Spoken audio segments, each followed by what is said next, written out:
Et maintenant, ça n'étonnera personne, je reçois Mosco.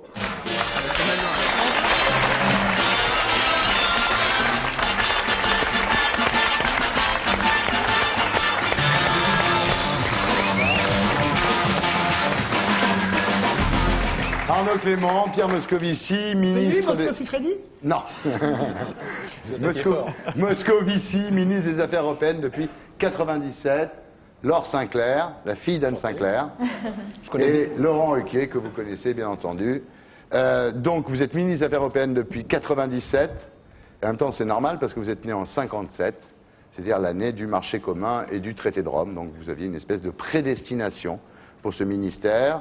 Alors on va parler de l'actualité politique avant de parler de votre livre. Mercredi dernier, en Conseil des ministres, Lionel Jospin a été autorisé à être entendu comme témoin dans l'affaire Lestrade. C'est l'affaire de financement occulte du Parti socialiste par la grande distribution, en échange d'autorisation d'implantation de grandes surfaces, une affaire de plusieurs dizaines de millions de francs.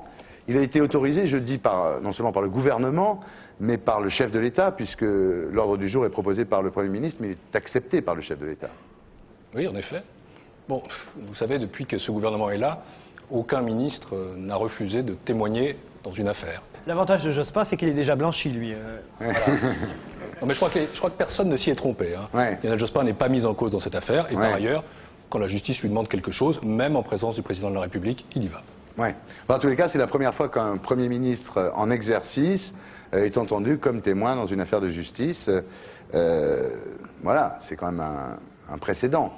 Ça prouve que la justice est désormais totalement indépendante, et puis ça prouve aussi que Lionel Jospin est totalement républicain. Ouais. Mais encore une fois, je le répète, qu'on ne s'y trompe pas, on ne trouvera pas chez lui la moindre source d'inquiétude parce que la mise en cause n'existe pas. Sinon, il n'y serait pas allé. Ah, j'y serais allé, bien sûr. Mais encore une fois, j'insiste sur ce qu'est un témoin. Ouais. Alors vous aussi, vous allez voir le juge, non? Absolument. Hein? Vous avez été trésorier du PS de 92 à 94. Dur métier. Ouais. Voilà. Et puis après, vous avez été président de l'association du financement de la campagne de Jospin. Oui. Voilà. C'est un métier à risque, hein? Je ne crois pas. Vous savez, quand on le fait proprement, il n'y a pas de problème. Ben oui, on va passer à votre livre qui parle de l'Europe. Ça s'appelle L'Europe, une puissance. Vous savez comment on fait? L'Europe, une puissance dans la mondialisation. Allons-y, Pierre.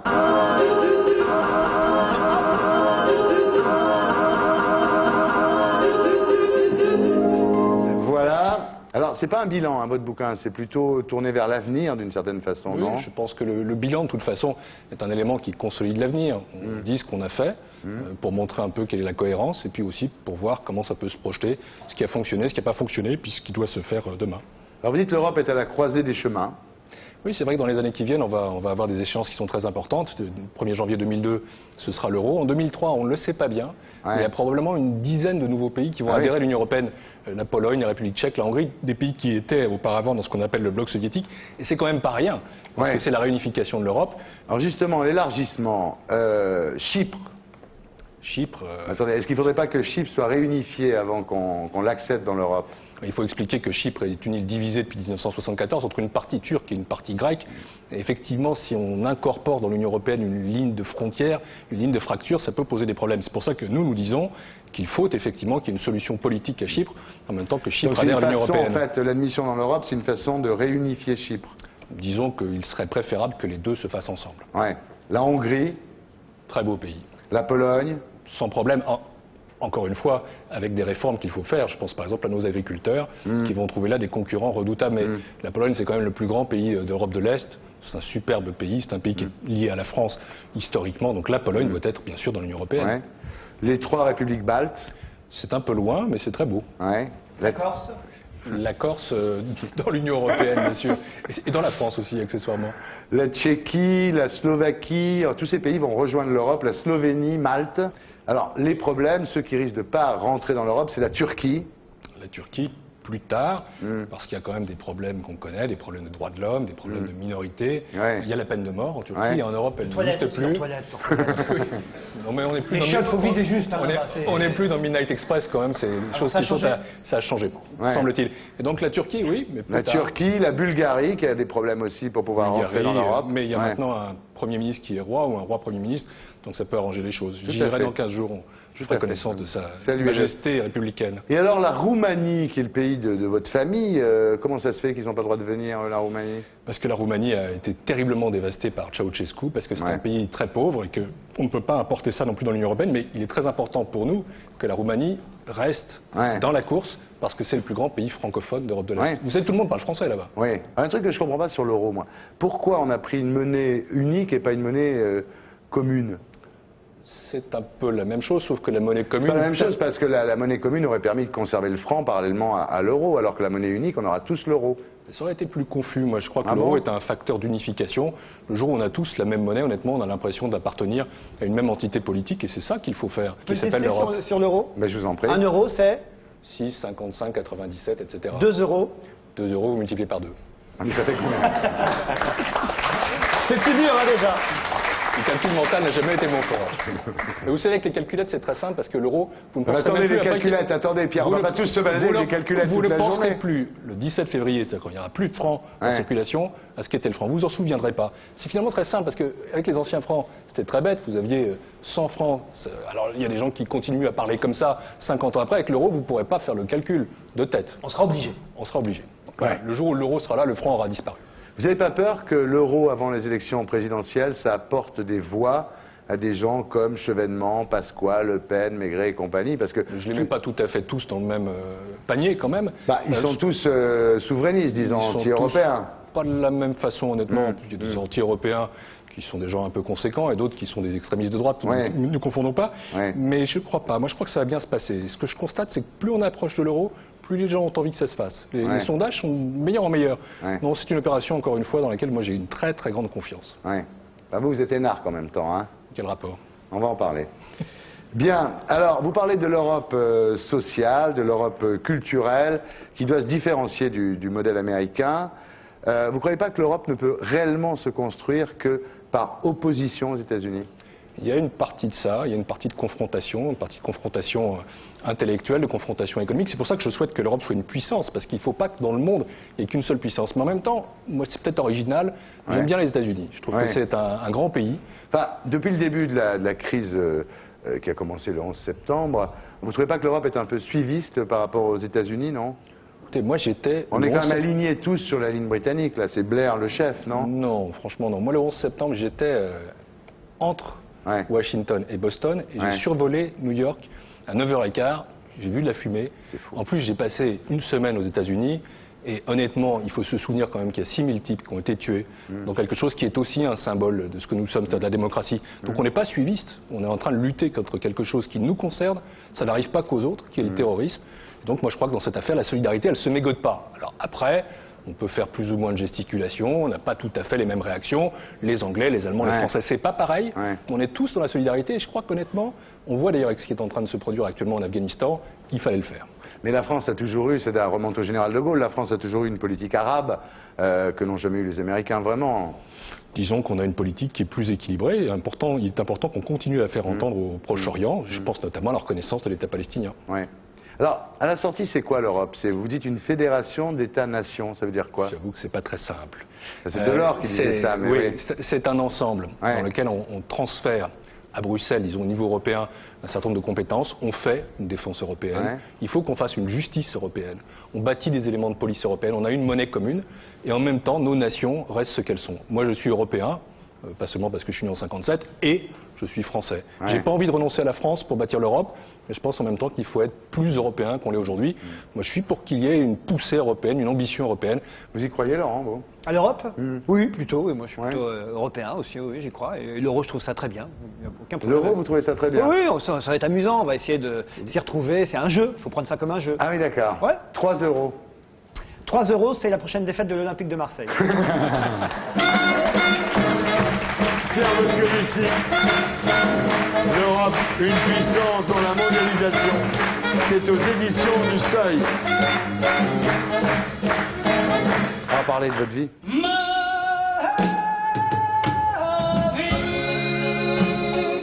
Alors, vous êtes né en 57, comme on l'a dit, dans le 15e à Paris. Vous êtes fils du sociologue Serge Moscovici, qui était le président du jury de la thèse de sociologie à la Sorbonne d'Elisabeth Tessier.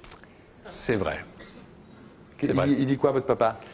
On n'en a pas beaucoup parlé parce que j'ai pas voulu l'embarrasser. Je l'aime énormément. Je trouve qu'il a un très grand talent de C'est quelqu'un de sociologue. bien, ouais. Et en même temps, là-dessus, je m'interroge un tout petit peu. Ouais. Je crois qu'il a peut-être été ensorcelé par la beauté de la dame.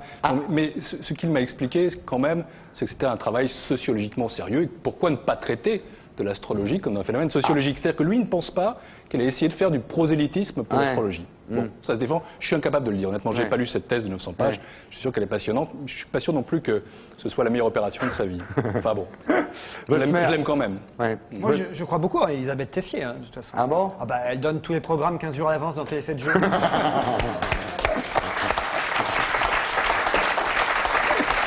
Alors, votre mère était psy. Elle est toujours. Voilà, Marie Bromberg, d'une famille juive de Roumanie. Votre père a beaucoup souffert pendant la guerre, travaux forcés, hein, à Bucarest, obligé de creuser dans le sol gelé pour bâtir des défenses anti-aériennes. Oui, mon père est d'origine roumaine et ma mère d'origine polonaise. Ouais. Donc tout ça, ça fait un excellent français. Oui. C'est beau la France. Bien sûr. Mais vous n'êtes pas très religieux, vous, hein? Vous n'avez pas fait votre bar mitzvah, par exemple? Absolument pas. Non. Absolument pas. Mais il n'empêche que ce sont des origines que je reconnais. Je ne vais pas les revendiquer, je ne suis pas un militant. Mais bon, je sais d'où je viens. Ouais. Famille de gauche. Famille complètement de gauche. Ma mère, signataire de l'appel des 121 contre la guerre d'Algérie. Mon père, fondateur des Verts, avec Brice Lalonde, avec René Dumont. Brice Lalonde, à l'époque, il était plutôt de gauche. C'est vrai. Il a changé un peu depuis. Et dans votre famille, on trouvait Mitterrand un peu trop tiède, hein? Oui, pas seulement tiède. Ouais. On n'aimait pas beaucoup Mitterrand. Ouais. Mais c'est vrai. Là, il est froid, là, maintenant. hein. Oui.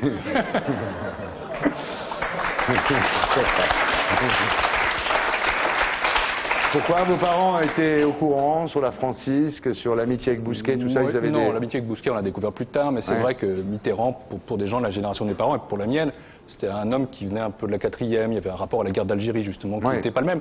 Bon, et en même temps, moi non plus, je n'ai pas aimé Mitterrand, on le sait. Quand on a appris son amitié avec René Bousquet, j'ai été extraordinairement choqué. Et je l'ai dit, et ça m'a d'ailleurs valu quelques inimitiés jusqu'à dans ma propre famille.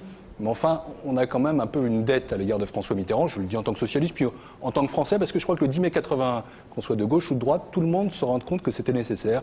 Ce pays avait besoin d'alternance. Et il l'a apporté. Et sans lui, il n'aurait pas eu lieu. Vous avez fait l'ENA. Nul n'est parfait. À l'ENA, vous étiez d'extrême gauche, hein? Un petit peu avant. À l'ENA, j'ai commencé à mettre un peu d'eau dans mon vin, c'est sûr. Ben quand même, vous n'étiez pas à la LCR, vous étiez dans les cercles rouges quand même, non? Oui, un petit peu avant. Enfin bon, absolument. Pourquoi tous les énarques sont chauves?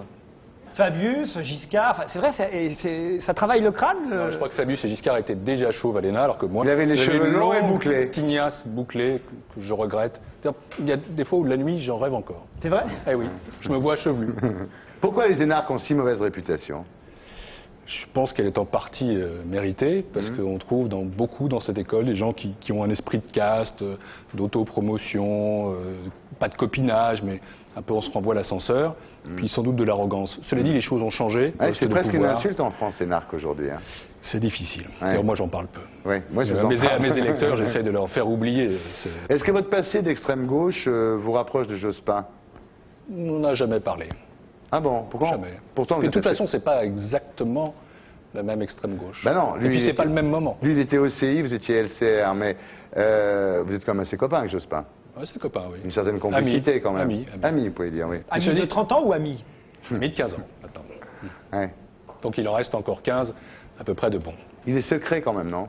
Très secret. Très secret. Très secret. C'est un homme qui se livre peu. Mais en même temps, c'est vrai qu'au bout de 15 ans, on finit quand même par se comprendre un peu à demi-mot, sans parler. C'est pas quelqu'un par qui le contact passe par une très grande verbalisation. Il manque pas d'un peu de chaleur pour être président de la République?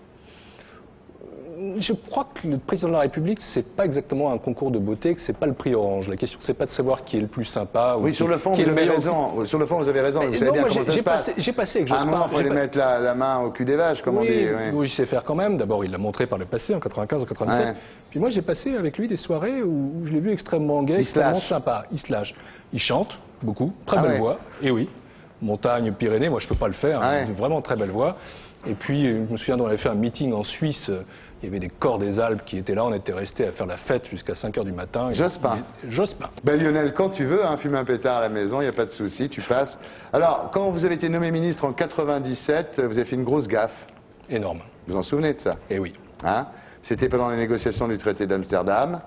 Et vous émettez des doutes sur la faisabilité de l'euro. je me suis permis de dire que la chose Ouais. n'était pas absolument sûre et qu'il faudrait vérifier si c'était faisable. Ouais. Et bon, moi j'étais tout à fait dans la ligne du Parti Socialiste 15 jours avant, seulement j'étais devenu ministre. Et alors là, ce qui est génial, c'est qu'à ce moment-là, Chirac, quand il fait sa gaffe, Chirac lui dit, bon, vous en ferez d'autres. Mais vous avez fait une connerie? Ouais. C'est pas grave. Moi j'en ai fait d'autres et regardez, je suis encore là. Ah, il le fait 30 ans bien, après. bravo.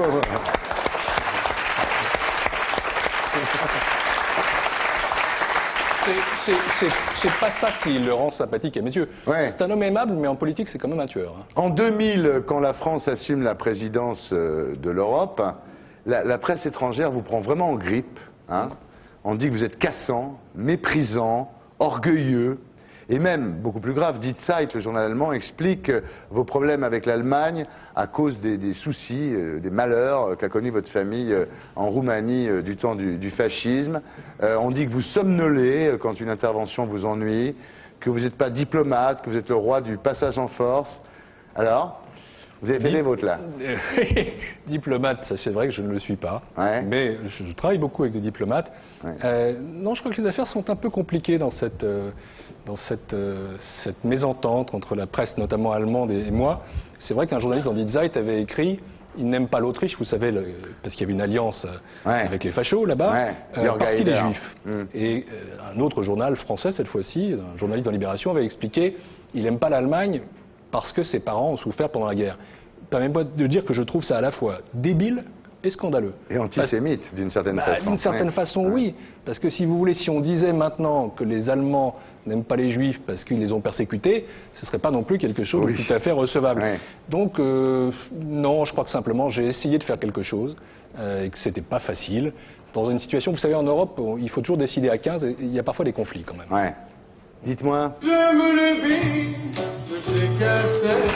vous êtes toujours célibataire? Toujours célibataire. Ah voilà, c'est un grand dragueur, Moscou. Je Non, savais mais pas, ça- moi. Pas du tout. Totalement recyclé. Grand dragueur, non? Non. Quoi? Non. Bah si, pendant des années, vous avez fait la bringue au bus Palladium, au bain-douche. Vous étiez Il a jamais... les photos, hein, méfiez-vous. Non, mais vous Et nous même, êtes- et même chez Castel. Ouais. Oui. Non mais c'est vrai qu'à l'époque, vous étiez tellement pas marié qu'on croyait que vous étiez homosexuel ou partouzeur. Ni l'un ni l'autre. Ouais. Non. Et maintenant, c'est réglé? affirmatif. C'est réglé maintenant? Quoi, dans le mariage? Ouais. Ou homosexuel ou partouzeur? Non, ça, je vous Toujours crois. pas homosexuel, toujours pas partouzeur et toujours pas marié. Ah ouais, vous continuez à draguer la nuit, quoi. Non, non, j'ai une vie privée que je, Ah bon que je garde, sur laquelle je garde une certaine discrétion. Ah bon? Voilà. Ah non, mais j'ai des liaisons sérieuses. Donc vous imitez Chirac jusqu'au bout. Pierre